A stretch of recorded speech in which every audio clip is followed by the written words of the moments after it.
What's up everybody? It's Joe with J Blake Photo, and in today's video I'm going to be talking a little bit about this laptop and this laptop. Today, we're completely reimagining MacBook Pro. And it starts with the first Pro chip designed for the Mac.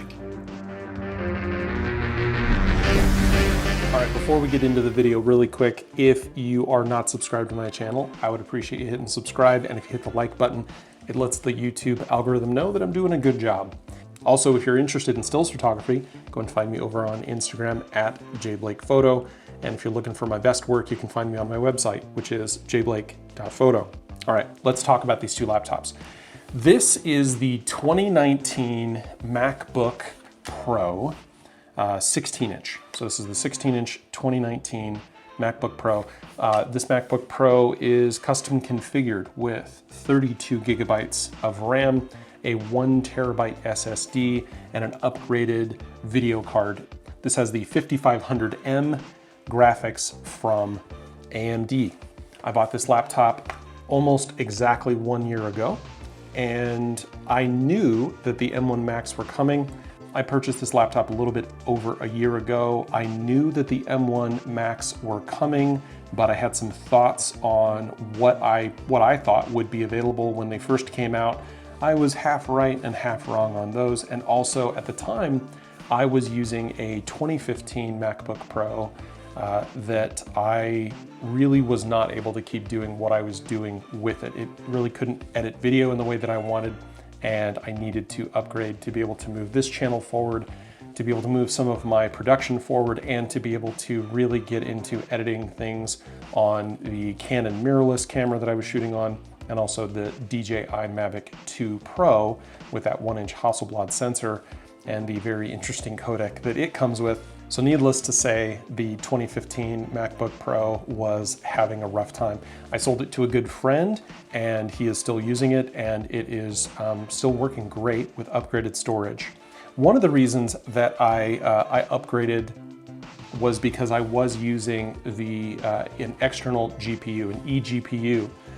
And you might be saying, well, I thought that the 2015 model didn't support the eGPU, and you would be right, it doesn't. And there's a video on this channel about how to kind of hack the 2015 MacBook Pro and back to the 2012 to try to get it to work. I'm gonna do an update on that video because I think that script is no longer functioning, and I need to show some folks how to get it working again. I believe there's a fix out there, so there will be an update video coming soon on that. I just need to ask my friend if I could borrow my old laptop back to try and get that done. But I knew that I would be using eGPU heavily, and so that was why I didn't upgrade to the full 5600M GPU in this laptop. I went with a 5500M. It was about a $600 or $700 difference in cost. And so let me show you what I got for that money. This is what's called an Akito node. This is an external eGPU enclosure. And this is what allowed me to continue doing some of the editing that I was doing. On the old MacBook Pro, using adapters and that kind of hack script, it ended up using about half of the Thunderbolt lane, actually less than half. Thunderbolt's normally 40 gigabytes. This was really only able to use 16. And also to make this work, I actually had to upgrade the power supply in here because this MSI Vega 56 card with 8 gigabytes of RAM would kill this eGPU. So I had this in another room. I actually had it in my closet so that I could continue editing on the 15-inch, and I knew that I would have the ability to upgrade the card in there later if I wanted to. So when I was posed with the idea, when I was deciding whether or not to wait for the M1 MacBooks, I realized that they were probably not going to support eGPU. That ended up being true. And also I was honestly kind of a little worried about some of the lock-in and emulation and all that an M1 Mac would provide. So I decided to invest in the Intel because I knew that I could hook up an eGPU. And in my testing, I found that eGPU is still slightly faster than the graphics card on this 2019 MacBook Pro, the 5500M. So what I've been doing is pretty much driving all of my screen and rendering through the eGPU, except for when I travel. But I don't do a ton of traveling with my MacBook. Normally when I'm on the road, I don't take the laptop with me, and it just kind of sits here. I do like to edit on the couch though. So I like to leave my office here, I like to go downstairs, hang out with the wife, watch TV, watch movies, and occasionally just kind of, binge a TV show on Netflix, and I can get some editing done or go through images on Lightroom or whatever. It's nice to have that on this laptop, although it is definitely not small. So when the M1 Max came out, the performance was really good. The battery life was great, but they didn't really hit the kind of hardcore power user, type of specs that I was looking for, specifically as it relates to video and photo editing. And a lot of those specs actually did hit kind of what I was looking for. I didn't see a reason yet to ditch the laptop. So when we saw the specs on the M1 Pro and the M1 Max, it was time for me to make a change. What did I go with? Well, number one, knowing that I'm going to ditch the eGPU and that I'm not going to end up with a separate piece of graphics hardware, I decided that I wanted to go with something a little bit more portable. So I did go with the 14-inch, but I knew that for the times that this wouldn't be portable, I would want to get as much performance as I possibly could. So I did go with the M1 Max over the M1 Pro. Battery life isn't as much of a concern for me. Normally I'm plugged in almost wherever I am. But if I'm not, I did want the improved battery life, but it wasn't my top concern by far. Portability was to a certain extent a concern, but again, not the top concern. Performance was really the number one, and performance and value was really what I was looking for. So when I spec'd this laptop out, I went with the M1 Max.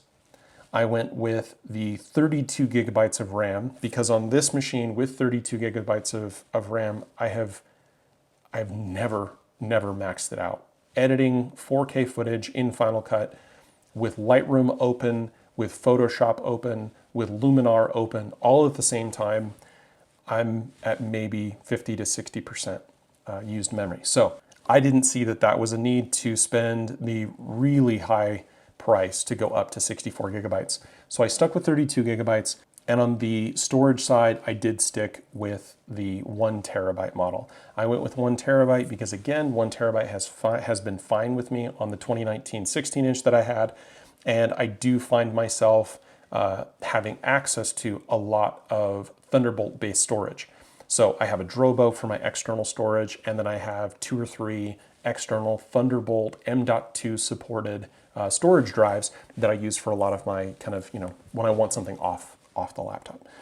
So I'm not really worried about that. Thunderbolt at 40 gigabytes a second is going to really provide everything that I'm going to need for the next couple of years in terms of throughput, whether I start shooting 4K, up to 8K RAW. I'm not really worried about that as far as throughput is concerned. And on the graphics cores, I did go from the 16 to the 24. I didn't opt for the 32. I didn't feel like the value was there for it.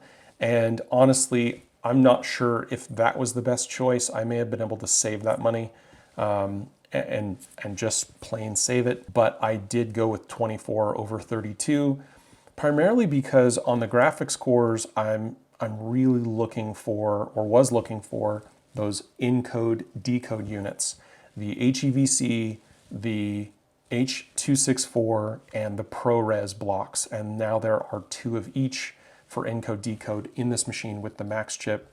But I saved a couple of $100 by going with the 24 core graphics and the 14-inch versus the 16-inch. I understand that there's some throttling that potentially happens when the 14-inch gets to full power. I'm not as worried about that, again, because I'm not doing as much CPU intensive work, except when I start doing stuff in Lightroom. But again, a lot of that will be handled hopefully by the graphics card. And in Final Cut, which I edit predominantly in Final Cut, that again, those HEVC encode decode blocks are really going to do a lot for me.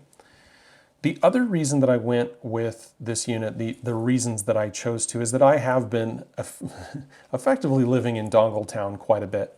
I spend a lot of time hooked up to large screens when I do go elsewhere. So if I'm outside of the house or doing something remotely, I'm always connected to an HDMI connector. I'm always using a dongle, and I really, really like that this has an HDMI port. I'm not super upset that it's HDMI 2.0. I don't find myself shooting a lot of HDR content and pushing that onto an external display. Maybe in the future that'll be a problem. But if it is, I do have a Thunderbolt 2 DisplayPort adapter that I use or could use for that, so I'm not super worried about it. And the other thing that I'm really excited about is an SD card slot. I still shoot with, I've got the EOS R and the EOS R6, which both shoot to SD card. Those are going to be my cameras for a couple of years. I don't see myself upgrading to an R5 or anything that currently shoots to a CFast card. So I don't think that that's going to be really a problem for me, but I have been definitely hurting for the SD card when I am remote. Again, I'm only mobile maybe 25 to 30% of the time. And when I am, honestly, I really like the idea of having that SD card slot. You might be asking, okay, Joe, if you're only mobile 20 to 30% of the time, why not just buy like a Mac Mini? And again, same reason, because of the fact that the Mac Mini just doesn't have the performance that this does for what I'm looking to do in terms of video editing. It's about saving time. There's going to be a video coming out on the channel very soon about the fact that my wife is very pregnant, and we're going to be expecting our first here very soon. And so for any of you who watched for anyone who watched my Maui video, that was our baby moon officially. And so we are expecting our first, and I want to make sure that I can save as much time as I can. I don't want to be sitting here having to deal with beach balls or, spinning, I don't want to wait. I need things done. I need things done fast. And having the ability to edit, copy, render, done, upload, finished, or send to client, that really will help. Last night, I was actually editing photos for a client on this laptop in the living room while I was watching TV with the wife. And not only, it's fast, don't get me wrong, but a handful of freezes, a handful of moments where I'm just kind of waiting for it to do something. I'm waiting for Lightroom to catch up. I'm waiting for Final Cut. And it got easily to 200 degrees. If you open Photoshop, it gets to 200 degrees on at least one of the cores. And then starts blowing the fans like crazy, and it's just not fun. So in addition to the SD card, in addition to the HDMI port, in addition to the blazing speed for decode and encode, it is quiet and it is cool. And that is what I really want. So ports, performance, honestly, I'm not going to be looking at the screen a ton. So I'm not as worried about that, though. When I am looking at it, I'm very excited that it's going to be bright, that it's going to be really great in terms of color accuracy. But I don't do as much of my editing on this screen. I use my big 32-inch for that. So I am very excited, though, that I will have that screen. It's kind of like an added bonus in that situation. A little more portable, a lot easier on battery, on heat, on noise. It's got extra ports, and it's going to be great at editing video and photos. But the last reason that I bought it, and why I bought it now and didn't wait, say, for a Mac Mini to come out with the chip that's in here, because I know that's coming, that'll be in the spring, that's fine, is the fact that honestly, every minute this thing is losing value. So I am trading this in, effectively I'm selling it, and that money is going right into this, which means that my overall expense for this is not super high. This is going to be fun. I'm looking forward to this experiment and to getting into this new era of CPUs and chips. I'm going to do a little unboxing for you guys. And if you have any questions or anything that you want me to check into in the comments, I will be doing some testing with this laptop versus this laptop with the eGPU. So not just, there's oodles and oodles of videos out there of people Max Urev and those guys. There's just so much out there of people doing benchmark after benchmark after benchmark on the MacBook Pro. but I'm going to do benchmarks on this MacBook Pro versus this MacBook Pro with an eGPU, offloading all of that graphics power onto an external device that has its own cooling and its own power, and goes over the Thunderbolt bus. I'm really kind of curious to see how that looks. I know it's going to be faster on this machine. I'm curious how much faster, specifically for encode decode. Let me just open this thing up for you guys. Ask me any questions down in the comments. Again, if you're not subscribed to the channel, go ahead and hit the button. Hit the like button, if you like this video or things like it. I'm gonna just kind of peel off. I wonder why they didn't do all paper like they did for the iPhone to make it more recyclable. I'll try not to ruin the ASMR experience too much, but before I pull this out, let me just say, if you're wondering why I recorded this video in 4K 60, it's because this will be the first video that I edit on this, and I just kind of want to see how it goes.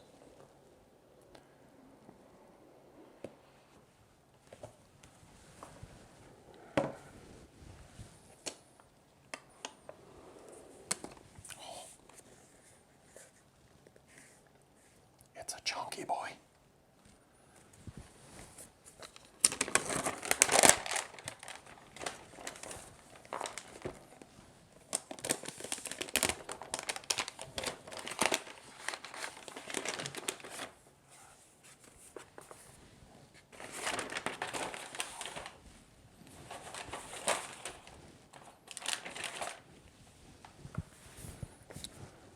I did get the 96-watt charger.